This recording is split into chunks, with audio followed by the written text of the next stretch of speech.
Hello and welcome students to the SRBPS virtual classroom program.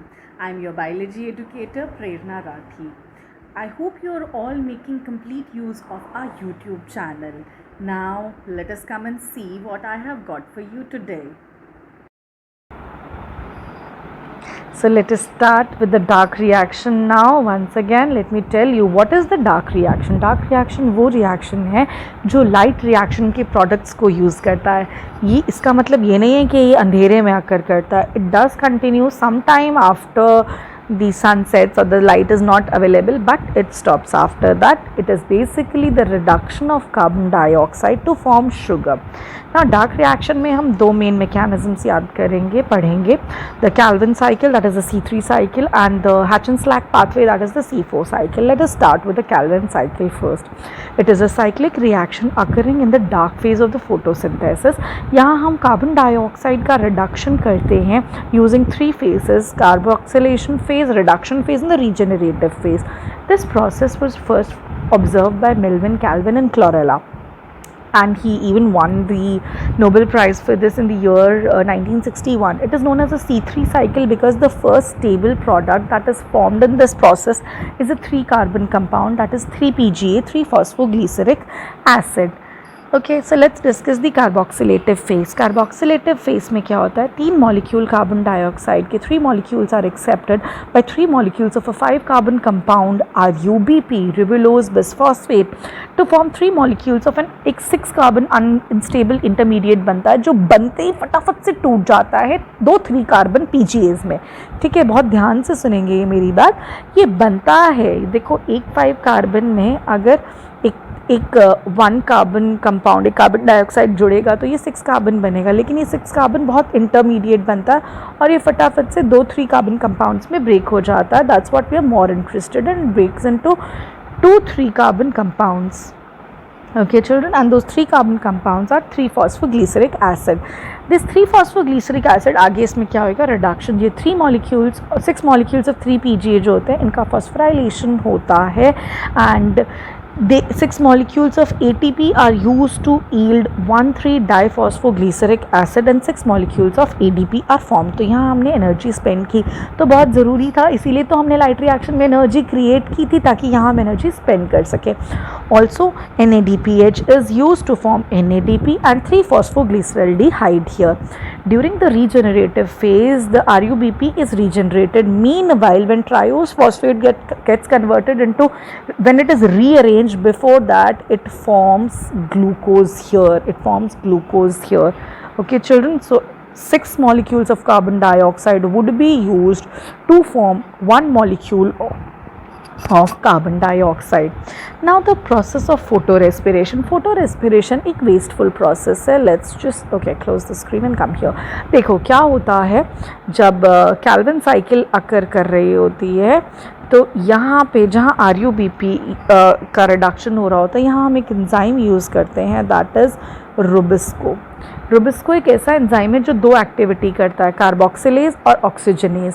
अगर इसके आसपास carbon dioxide की कॉन्सेंट्रेशन हाई होगी तो ये कार्बोक्सिलेशन कराएगा, लेकिन अगर टेम्परेचर ज़्यादा होगा और इसके आसपास ऑक्सीजन होगा तो ये ऑक्सीजनेशन करा देगा.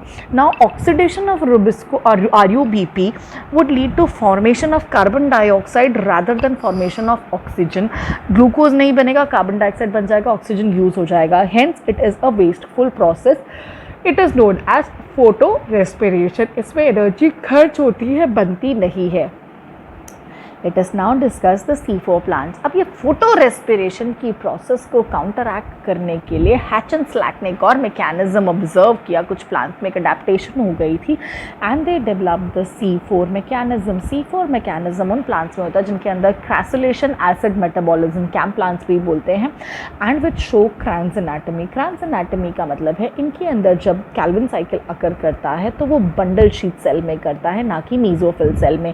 मीजोफिल सेल क्या करता है? सिर्फ कार्बन डाइऑक्साइड लाकर और यहाँ फिक्स कर देता है. इससे क्या होता है? रुबिस्को के आसपास बहुत सारा कार्बन डाइऑक्साइड हो जाता है and this makes sure that Rubisco only behaves like a carboxylase and not as an oxygenase. So this ensures that lots of glucose is formed. Hence, C4 mechanism is a more efficient mechanism of photosynthesis. ठीक है, यहाँ पे क्या होता है, इसका जो पहला just let me raise it, जो पहला एक्सेप्टर होता है बेटा that is PEP. PEP is a 3 carbon compound. पहला एक्सेप्टर है पीईपी. जब एक 3 कार्बन कंपाउंड में एक 1 कार्बन डाइऑक्साइड ऐड होता है तो क्या बन जाता है, 4 carbon. That is why it is known as C4 cycle. और जो ये बनता है that is called an oxalo acetate. Oxalo acetate gets converted into malate and is transferred. Malate का ट्रांसफर हो जाएगा. यहाँ आने के बाद इसका डीकार्बोक्सिलेशन होगा और रुबिस्को के आसपास कार्बन डाइऑक्साइड रिलीज कर दी जाएगी. मीनवाइल जो बचा वो क्या था, पायरुवेट. वो रीजनरेट होके वापस चला जाएगा और वापस पीईपी में कन्वर्ट होके दोबारा से कार्बन डाइऑक्साइड एक्सेप्ट करने लगेगा. I hope this process is clear. This is how C4 mechanism is better than the C3 mechanism.